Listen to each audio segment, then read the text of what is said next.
রাঙামাটি শহরে সাশ্রয়ী মূল্যে পণ্য বিক্রয়ের বিশেষ কর্মসূচি।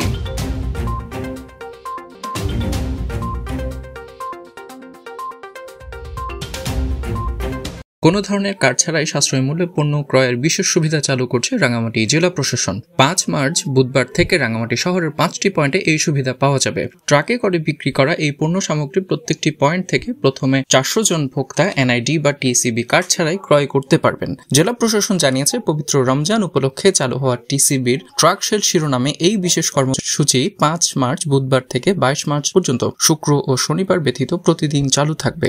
প্রাথমিকভাবে গীতাশ্রম কলোনি এলাকা, কেন্দ্রীয় শহীদ মিনার এলাকা, শহীদ আব্দুল আলী মাঠ, আনন্দ বিহার ও তবলছড়ি এডিসি হিল এই সকল এলাকা থেকে পণ্যসহ ট্রাক অপেক্ষা করবে। পরে ভোক্তাদের চাহিদা বিবেচনা করে বিক্রয়ের পয়েন্ট আরও 15টি স্থানে পরিবর্তনের সম্ভাবনা রয়েছে বলে জেলা প্রশাসন থেকে জানানো হয়েছে। ট্রাকে এসব পণ্য প্যাকেজে আকারে বিক্রি করা হবে। প্রতি প্যাকেজে থাকবে 2 লিটার সয়াবিন তেল, 2 কেজি মসুর ডাল, 1 কেজি চিনি এবং 1 কেজি ছোলা। তবে প্যাকেজ ব্যতীত আলাদাভাবে কোনো পণ্য বিক্রয় করা হবে না। প্রতিটি প্যাকেজের মূল্য নির্ধারণ করা হয়েছে 400 টাকা।